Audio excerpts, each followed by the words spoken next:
தனது கோர முகத்தை காட்டியுள்ள பருவமழை 88 பேரின் உயிரை காவு வாங்கியுள்ளது. 156 சாலைகள் வெள்ளக்காடாக மாறியதால் அவை மூடப்பட்டுள்ளன. இதுவரை 1000 கோடி ரூபாய்க்கு மேல் பொது சொத்துகள் நாசமாகியிருக்கின்றன. நடந்தது என்ன பார்க்கலாம். வடகிழக்கு பருவமழைதான் தமிழகத்தில் பெருமழையை ஏற்படுத்துகிறது. ஆனால் இந்தியாவில் உள்ள மற்ற மாநிலங்களில் தென்மேற்கு பருவமழைதான் ஆதிக்கம் செலுத்தும். அந்த வகையில் நடப்பாண்டு ஜூன் மாதம் தொடங்கிய பருவமழை தற்போது வரை பெரும் மழை பொழிவை ஏற்படுத்தியுள்ளது. வட இந்தியாவில் உள்ள டெல்லி, ஜார்க்கண்ட், மத்திய மகாராஷ்டிரா போன்ற பகுதிகளில் அதி கனமழை பொழிந்து வருவதால் சில சமயங்களில் ரெட் அலர்ட் எச்சரிக்கையை விடுக்கப்பட்டிருந்தது.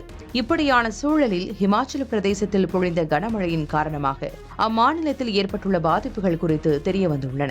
அதாவது கடந்த சில நாட்களாக இடைவிடாமல் பொழிந்து வரும் கனமழை காரணமாக ஹிமாச்சல பிரதேசத்தில் உள்ள உள்கட்டமைப்புகள் நிலை குலைந்து போயுள்ளன. நிலச்சரிவு, வெள்ளம் போன்ற காரணங்களால் மாநிலங்கள் முழுவதும் 156 சாலைகள் முற்றிலுமாக முடக்கப்பட்டுள்ளது.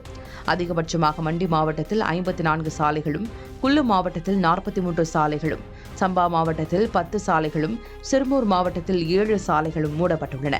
மேலும் ஷிம்லா, கங்கரா, ஊனா ஆகிய மாவட்டங்களில் தலா 6 சாலைகளும், லாகுல், ஸ்பித் ஆகிய பகுதிகளில் தலா 3 சாலைகளும் மூடப்பட்டுள்ளன.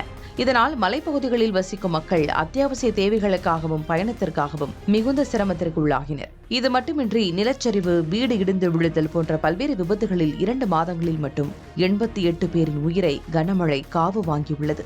மேலும் சாலைகள், பாலங்கள் உள்ளிட்ட பொது சொத்துகள் சேதமடைந்திருப்பதன் மூலம் மாநில அரசுக்கு சுமார் 1108 கோடி ரூபாய் நஷ்டம் ஏற்பட்டுள்ளது. இதற்கிடையே ஷிம்லா வானிலை மையம் புதிய அறிவிப்பு ஒன்றை வெளியிட்டுள்ளது. அதன் அடிப்படையில் இம்மாதம் 26ஆம் தேதி வரை கனமழை பொழியும் என்றும் 50 மில்லிமீட்டர் அளவுக்கு மழை பொழிவு பதிவாகும் என்றும் தெரிவிக்கப்பட்டுள்ளது. பெரும் சவாலுக்கு மத்தியில் சீரமைப்பு பணிகள் நடந்து வரும் நிலையில் சுற்றுலா பயணிகள், பொதுமக்கள் அவசியமின்றி வெளியே செல்வதை தவிர்க்கவும், மலைப்பகுதிகளில் பயணம் செய்யும் போது எச்சரிக்கையோடு இருக்கவும் மாநில அரசு அறிவுறுத்தியுள்ளது.